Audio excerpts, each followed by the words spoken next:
Երեք հանրային հեռուստաընկերությանը տված հարցազրույցում Հայաստանի վարչապետը այսպիսի ձևակերպում արեց, որ Հայաստանի բիզնեսը, Հայաստանի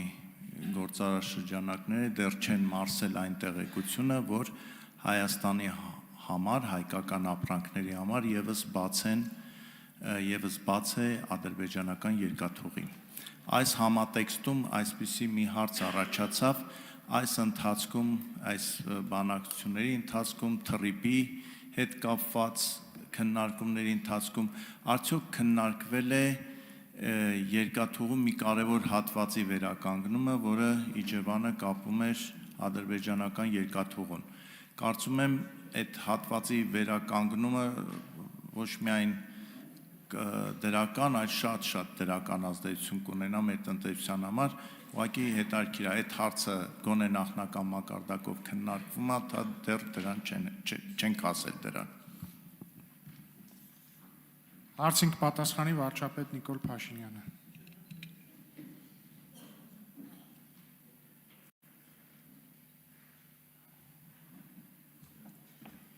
Շնորհակալ եմ, պարոն Նազարյան, հարցի համար։ Այո, ընդհանրապես ապաշրջապակման համատեքստում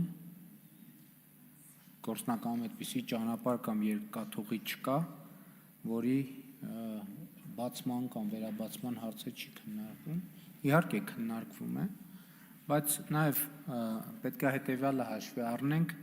երկաթուղու ձեր նշած հատվածի մասին խոսելիս չպետք է մոռանանք, որ ցավոք արդեն 30 տարուց ավելի Հաղարծին գյուղի հատվածում սողանք կա, որը ըստ էության ընդհատել է երկաթուղին, բայց դա լուծելի հարց է կախված նրանից, թե ինչպիսի հոսքեր պոտենցիալ կանցնի այդ տեղով։ Այսինքն, եթե այդ երկաթուղին բեռնվածության պոտենցիալ ի ցույց դնի եւ այսինքն շահութաբերության հեռանկար ունենա, դա կարող է տեղի ունենալ եւ իդեպ ուզում եմ ձեզ ասել, որ մեր հետազոտությունները ցույց են տալիս, որ Ադրբեջանից դեպի Թուրքիա ամենակարճ, ինչքան էլ տարօրինակ հնչի, ես էլ տենց առաջին հայացքից տարօրինակ թվաց այդ տեղեկատվությունը, բայց Ադրբեջանից դեպի Թուրքիա ամենակարճ երթուղին հենց ձեր նշած երթուղին է, առավել եւս, եթե մենք ուրեմն հիմա ասեմ Ֆիալետովոյի հատվածում այնտեղ շատ կարճ միջակայք կա, եթե Իջևան Հրազդանի երկաթուղի ճյուղը միացնենք Վանաձոր Գյումրի երկաթուղի ճյուղին, կստացվի, որ Ադրբեջանից դեպի Թուրքիա ամենակարճ երթուղին, երկաթուղային եւ իդեպ ավտոմոբիլային նույնպես ամենակարճ ճանապարհը, այսինքն Իջևան, Դիլիջան, Վանաձոր, Ջաջուր, Գյումրի եւ Ախուրիկ։ Այդ ամենակարճ ճանապարհը։ Ինչ վերաբերվում է երեկի իմ արած հայտարարությանը, այո, կրկին վերահաստատում եմ եւ նաեւ այո, մեր բիզնեսը պետք է արձանագրի, որ արտահանման ուղին Ադրբեջանով երկաթուղային բաց է եւ մենք այդ մասին ունենք բարձրագույն մակարդակից հավաստիացում Ադրբեջանի եւ հայտարարություններ էլ ունենք։ Այստեղ ես ընդհանրում եմ խնդիրն այնա, դե սովորությունները ընդհանրապես շատ դժվար է փոխել։ 40 տարի ավտոմեքենաներով արտահանումն է ըստ էության մեր ամբողջ լոգիստիկ տրամաբանությունը կառուցվել է այդպես եւ երևի որովհետեւ գնացքը պետքա բեռնվի, այսինքն գնացքը չի ենթադրում մի վագոնով չենք կարող գնացք ունենալ, գնացքը ենթադրում է առնվազն մի որոշակի ծավալ եւ լոգիստիկ տրամաբանությունը մի քիչ պիտի վերադասավորվի եւ ես պաշտոնապես ասում եմ, որ ժամանակն է, որ դա տեղի ունենա։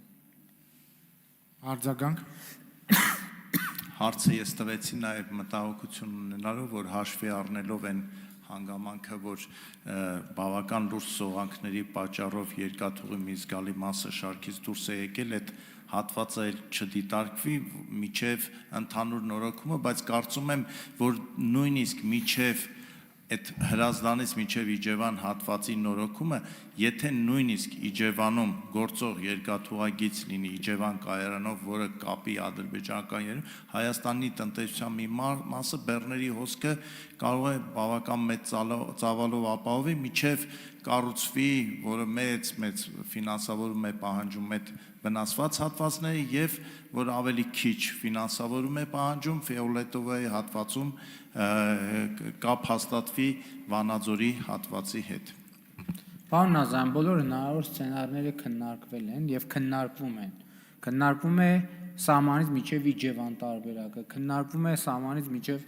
Ազատամուտ տարբերակը, քննարկվում է սահմանից միջև Կայանավան տարբերակը, այսինքն բոլոր հնարավոր տարբերակները քննարկվում են, այստեղ քննարկումների թեման կապված է տեխնիկական եւ տեխնիկատնտեսական նպատակահարմարությունների հետ եւ իհարկե քաղաքական գործընթացների հետ էլ